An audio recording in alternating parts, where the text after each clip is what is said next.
একটা চাকরির ইন্টারভিউতে সফল হতে ঠিক কি লাগে? শুধু ভালো উত্তর আর একটা দারুণ সিভি থাকলেই কি চলে? আচ্ছা, আজকে আমরা এমন একটা শক্তিশালী টুল নিয়ে কথা বলবো যেটা প্রায়ই আমাদের চোখ এড়িয়ে যায়, আর সেটা হলো শারীরিক ভাষা বা বডি ল্যাঙ্গুয়েজ। চলুন দেখি কিভাবে এই নীরব কথোপকথনটাই আপনার চাকরি পাওয়ার সবচেয়ে বড় অস্ত্র হয়ে উঠতে পারে। এই সংখ্যাটা একবার দেখুন, অবাক করার মতো, তাই না? একটা প্রথম ইমপ্রেশনের প্রায় 93% হলো অমৌখিক। মানেটা কি দাঁড়ালো? মানে হলো আমরা যা বলছি না সেটাই আসলে আমাদের বলা কথার চেয়ে অনেক বেশি শক্তিশালী বার্তা দেয়।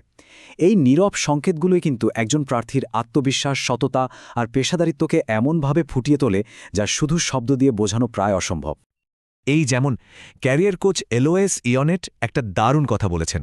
ভাবুন তো একবার, একই কথা, কিন্তু শারীরিক ভাষার একটুখানি পরিবর্তনেই এর পুরো আবেদন আর অর্থ দুটোই কিন্তু সম্পূর্ণ বদলে যেতে পারে। সুতরাং আসল কথা হলো আপনার কথা বলার ভঙ্গি ঠিক করে দেবে মানুষ আপনাকে কতটা বিশ্বাস করবে। তাহলে চলুন প্রথমে দেখি সাক্ষাৎকার গ্রহণকারীরা ঠিক কি খেয়াল করেন। তারা কিন্তু শুধু আপনার উত্তর শোনেন না, তারা আসলে একজন প্রার্থীর আত্মবিশ্বাস, আস্থা আর যোগ্যতার নীরব সংকেতগুলো পড়েন। আর বেশিরভাগ ক্ষেত্রে এই সংকেতগুলোই একজন প্রার্থীর আসল মানসিক অবস্থাটা সবার সামনে নিয়ে আসে। এবার একটু বাস্তব ডেটার দিকে তাকানো যাক।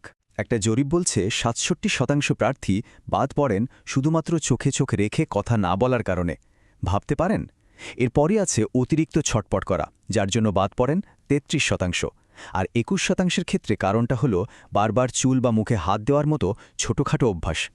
এই সাধারণ ভুলগুলোই কিন্তু একটা বড় সুযোগ আর আপনার মাঝখানে দেয়াল তুলে দিতে পারে। চলুন পরের ধাপে যাই। এবার দেখব ইন্টারভিউ রুমে ঢোকার মুহূর্ত থেকেই কিভাবে একটা শক্তিশালী প্রথম ইমপ্রেশন তৈরি করা যায়। মনে রাখবেন, ইন্টারভিউ কিন্তু প্রশ্নোত্তর পর্ব শুরু হওয়ার অনেক আগেই শুরু হয়ে যায়। এই ৩টা স্টেপ কিন্তু খুবই জরুরি। আপনার মূল্যায়ন শুরু হয় আপনি বিল্ডিংয়ে ঢোকার পর থেকেই। আত্মবিশ্বাসের সাথে প্রবেশ করা, একটা সঠিক হ্যান্ডশেক আর বসার ভঙ্গি, এই সব কিছু মিলেই আপনার পেশাদারিত্বের প্রথম ছাপ তৈরি হয়। যেমন একটা দুর্বল হ্যান্ডশেক আত্মবিশ্বাসের অভাব বোঝায়, তেমনই একটা পরিমিত ও দৃঢ় হ্যান্ডশেক কিন্তু আপনার ইতিবাচক মনোভাব প্রকাশ করে। আচ্ছা, এবার আসা যাক সাক্ষাৎকারের একেবারে মূল পর্বে, মানে প্রশ্ন উত্তরের সময়টায়। এই পর্যায়ে আত্মবিশ্বাস আর আস্থা ধরে রাখার কৌশলগুলি নিয়ে কথা বলা যাক। এখানে কিন্তু আপনার শারীরিক ভঙ্গি, চোখের যোগাযোগ এবং হাতের ব্যবহারই মূল ভূমিকা পালন করবে। বিশেষজ্ঞরা এর জন্য দারুণ একটা মানসিক কৌশলের কথা বলেন। আপনি যখন কল্পনা করবেন যে আপনার কাঁধে একটা ভারী চাদর রাখা আছে, তখন দেখবেন আপনার শরীর স্বাভাবিকভাবেই সোজা আর প্রতিসম হয়ে উঠেছে। আর অবচেতনভাবে এই প্রতিসম ভঙ্গি একজন সাক্ষাৎকার গ্রহণকারীর কাছে আপনার যোগ্যতা আর আত্মবিশ্বাসের বার্তা পৌঁছে দেয়। এই স্লাইডটা দেখুন। এখানে ইতিবাচক আর নেতিবাচক ভঙ্গির পার্থক্যটা একদম পরিষ্কার। যেমন সামান্য সামনের দিকে ঝুঁকে বসাটা যেখানে আপনার আগ্রহ প্রকাশ করে, সেখানে কুঁজো হয়ে বসা বা পা কাঁপানোটা কিন্তু নার্ভাসনেস বা অমনোযোগের ইঙ্গিত দেয়। আস্থা তৈরির জন্য চোখের যোগাযোগ দারুণ একটা উপায়, কিন্তু পরিস্থিতি অনুযায়ী এর কৌশলও বদলে যায়। ধরুন, একক সাক্ষাৎকারে ত্রিভুজ কৌশল খুব কার্যকর।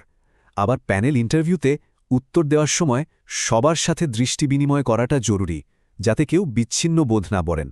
আর ভিডিও সাক্ষাৎকারের ক্ষেত্রে সোজা ক্যামেরার লেন্সের দিকে তাকান, সেটাই হলো আপনার ভার্চুয়াল আই কন্ট্যাক্ট। আমাদের হাতও কিন্তু অনেক কথা বলে। টেবিলে হাত দৃশ্যমান রাখা আর তালু খোলা রাখা সততা ও স্বচ্ছতার প্রতীক।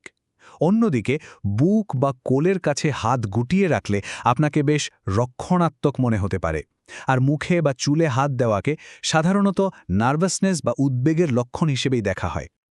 আচ্ছা, এবার একটা বেশ অ্যাডভান্স টেকনিক নিয়ে কথা বলি। যখন খুব সূক্ষ্মভাবে অন্য কারো অঙ্গভঙ্গি অনুকরণ করা হয়, তখন অবচেতনভাবেই একটা সংযোগ তৈরি হয়। একেই বলে মিররিং। সম্পর্ক তৈরিতে এটা খুব কার্যকর। তবে একটা কথা মাথায় রাখতে হবে, অনুকরণটা যেন খুবই সূক্ষ্ম হয়, না হলে ব্যাপারটা নকল বা বিরক্তিকর মনে হতে পারে। বেশ, এবার চলুন আলোচনার একেবারে শেষ পর্যায়ে যাই। এবার দেখব সাক্ষাৎকারের ঠিক আগে নিজের আত্মবিশ্বাস বাড়িয়ে নিয়ে কিভাবে একটা শক্তিশালী আর দীর্ঘস্থায়ী প্রভাব ফেলা সম্ভব। এটাকে একটা গোপন কিন্তু খুবই কার্যকর কৌশল বলতে পারেন। বিজ্ঞানও বলে আমাদের শারীরিক ভঙ্গি সরাসরি মানসিক অবস্থাকে প্রভাবিত করে। ইন্টারভিউয়ের ঠিক আগে কয়েক মুহূর্তের জন্য একটা শক্তিশালী ভঙ্গি বা পাওয়ার পোজ অনুশীলন করলে তা স্ট্রেস হরমোন কমিয়ে আত্মবিশ্বাস বাড়িয়ে দেয়। এই ছোট্ট শারীরিক পরিবর্তনটা কিন্তু আপনাকে মানসিকভাবেও দারুণভাবে প্রস্তুত হতে সাহায্য করবে।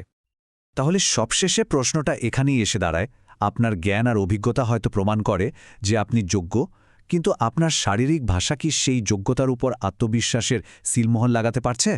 কারণ দিনের শেষে এই নীরব কথোপকথনই হয়তো আপনার চূড়ান্ত সাফল্যের নির্ধারক হয়ে উঠবে।